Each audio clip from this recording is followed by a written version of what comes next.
লগতে আমাৰ আজি এই এনেকুৱা এটা সময়ত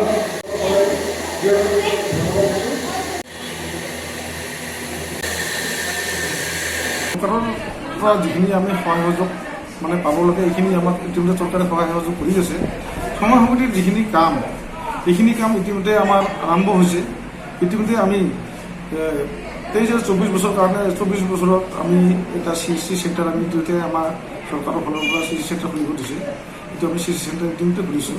তাৰপিছতো আমি এটা ভাইটলজি বীজ আৰু এই যে চিট এইবিলাকৰ কাৰণে এটা আমাৰ লাইচেঞ্চ মানে এইটো কাম প্ৰায় সম্পূৰ্ণ হোৱাৰ পথত সম্পূৰ্ণ হোৱা নাই, যদিও আমি হয়তো এই মাহৰ ভিতৰতে আমি পাই যাম।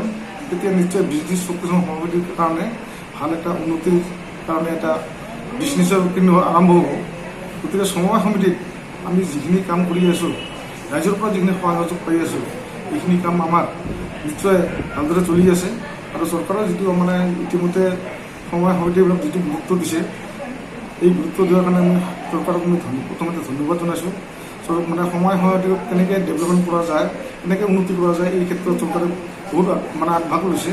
আৰু ইতিমধ্যে আমাক বাৰে বাৰে এই কথাবিলাক আমাক জনাই আছে যে আপোনালোকে বিজনেছ কৰক। ইতিমধ্যে আমি মুক্তাৰ বিজনেছ কৰাৰ কাৰণে ইতিমধ্যে আমাৰ এই চৰকাৰৰ ফালৰ পৰা বা অফিচৰ ফালৰ পৰা আমাক ইতিমধ্যে আমাক অৱগত কৰাইছে। শক্তি আশ্ৰম সমবায় সমিতি লিমিটেডৰ 51তম বছৰীয়া সাধাৰণ সভা অনুষ্ঠিত হৈ গ'ল। আমাৰ এই 251তম বছৰীয়া সাধাৰণ সভাত অনুষ্ঠিত হোৱা প্ৰায় 200-250 মান আমাৰ অংশীদাৰ বন্ধু উপস্থিত হৈছিল। খুব সুচাৰুৰূপে সুন্দৰভাৱে আমাৰ সাধাৰণ সভাখন অনুষ্ঠিত হৈ গ'ল। আমাৰ বিগত 2023-24 বছৰত আমাৰ সমিতিৰ আয় আৰু ব্যয় মোটামুটি আমাৰ আয় ব্যয় কৰাৰ পিছত আমাৰ 1,33,000 টকা আমাৰ লভ্যাংশ হিচাপে থাকে। এইখিনি আমাৰ এই বছৰত থাকিল। আৰু আমি অহা বছৰৰ কাৰণে আৰু যাতে বঢ়াব পাৰোঁ, তাৰ কাৰণে আমি আমাৰ সমিতিৰ বৰ্ড অফ ডিৰেক্টৰ তথা আমি আমাৰ কৰ্মচাৰীবৃন্দই আমি যথেষ্ট চেষ্টা কৰিম। আৰু লগতে আমাৰ আগন্তুক বছৰৰ কাৰণে আমি অলৰেডি কিছুমান পৰিকল্পনা হাতত লৈছোঁ।